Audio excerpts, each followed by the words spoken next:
Item 8.2 Requisitos para produtos e serviços. Neste item, a norma se preocupa com a entrada dos requisitos do cliente, ou seja, o que o cliente deseja receber, bem como aquilo que ele precisa saber, mas que muitas vezes não sabe. Nessa versão também vamos abordar a análise detalhada desses requisitos e eventuais alterações. Por fim, aborda a comunicação entre cliente e fornecedor nos diferentes momentos, seja na venda, na análise dos requisitos, no processo de pós-vendas e até mesmo no tratamento de eventuais reclamações. O item 8.2 fica dividido assim: 8.2.1 Comunicação com o cliente, 8.2.2 Determinação dos requisitos relacionados aos produtos e serviços, 8.2.3 Análise crítica dos requisitos relacionados aos produtos e serviços e, finalmente, 8.2.4 Mudanças nos requisitos para produtos e serviços. 8.2.1 Comunicação com o cliente. É fundamental para o processo de uma organização poder comunicar-se claramente com os seus clientes. O processo de comunicação não consiste apenas em enviar uma mensagem ao cliente, tampouco ter endereço de e-mail para reclamação. O processo de comunicação deve ser o envio de uma informação, o entendimento por parte do receptor e a confirmação desse entendimento. Para que possa haver evidências dessa comunicação, é saudável que a mesma seja feita de tal forma que permita a manutenção dos registros. Uma comunicação por escrito é uma boa forma de registro, pois permite que as mensagens sejam trocadas claramente e possam ser facilmente indexados para que, quando necessário, possam ser facilmente recuperáveis. Dentre as comunicações possíveis, a ISO 9001 solicita mecanismo para comunicar as informações do produto aos clientes.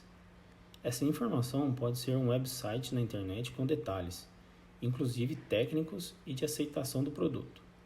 Pode ser algo simples, como um catálogo, uma especificação, uma bula de remédio. Pode ser também instruções de uso, instruções de instalação e montagem, vídeo demonstrativo, tutorial, etc.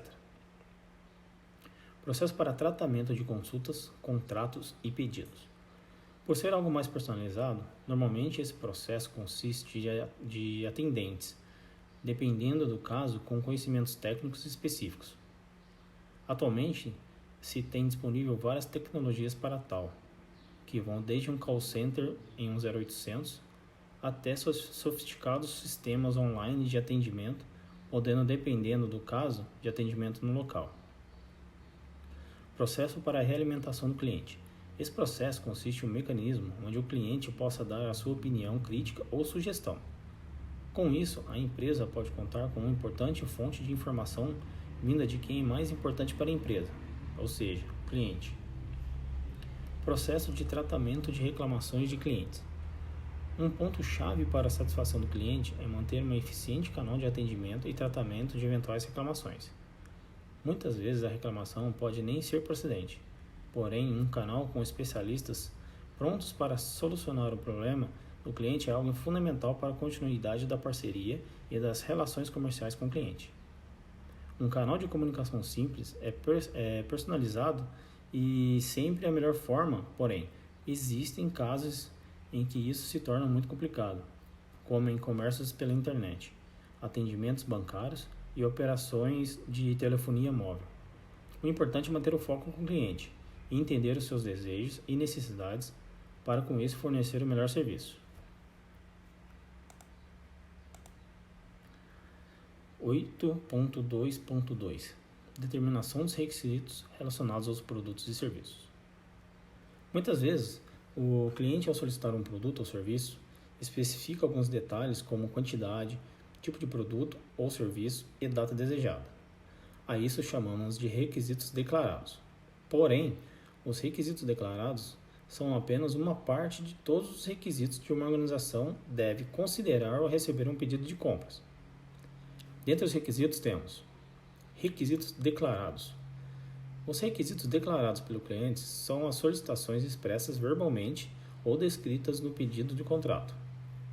Normalmente, esses requisitos são tipo de produto, quantidade, prazo de entrega, e forma de entrega. Requisitos de pós-venda. Esses requisitos normalmente são ofertados pela organização, mas podem também fazer parte dos requisitos declarados do cliente. Podemos citar como exemplo de requisitos pós-venda a garantia estendida, seguro, revisão, orientações na instalação, entre outros.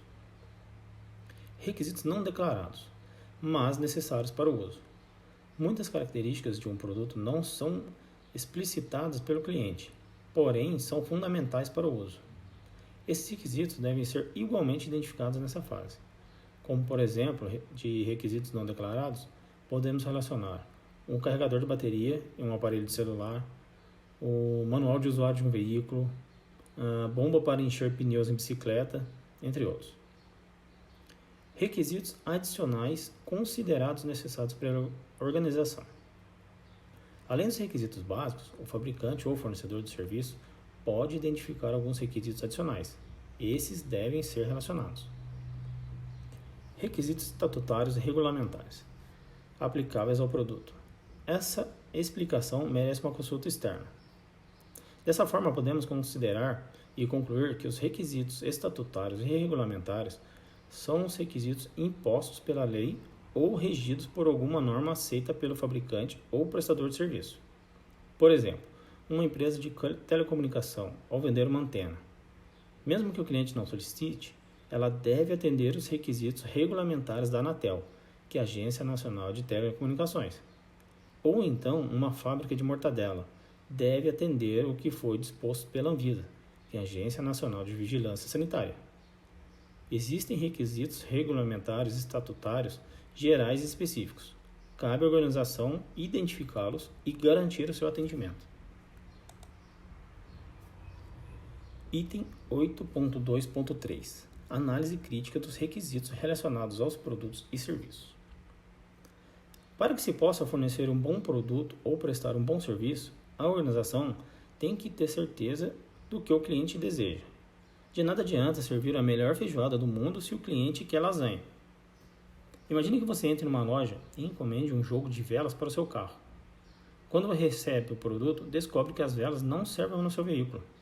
Isso é um típico problema de falta de análise crítica dos relacionados ao produto. Mesmo que o cliente não forneça todas as informações, é função da empresa solicitar. Imagine, por exemplo, dado o cliente tenha pedido velas para o Toyota Corolla. O vendedor solicitou à fábrica as velas do Corolla mais novo, porém, o modelo do cliente tem 10 anos de fabricação. Se o vendedor tivesse solicitado esse detalhe, o problema não teria acontecido. E uma concessionária com ISO 9001, isso jamais teria ocorrido. Não é somente os requisitos técnicos do produto que devem ser analisados. Requisitos como prazo de entrega são tão importantes quanto aos requisitos técnicos. Imagine entregar um bolo de casamento exatamente como foi solicitado, só que um dia depois, ou talvez em outra cidade. Alterações também podem ocorrer, porém a organização tem que ter certeza de que uma nova análise crítica foi feita. Imagine que o bolo do exemplo anterior tenha sido encomendado para o final do ano.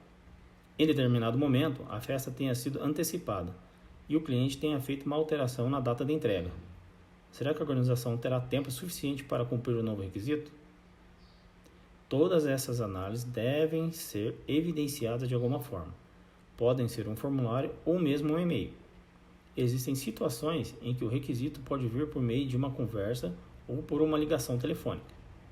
Nesse caso, é importante que haja um registro.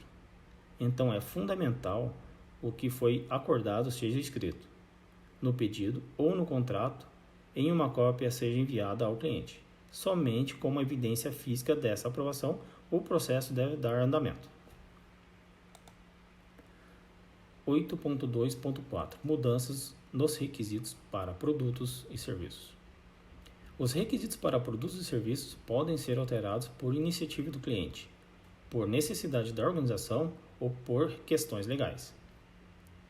Nessa situação, a informação documentada deve ser atualizada de modo a manter a sua conformidade perante os requisitos alterados.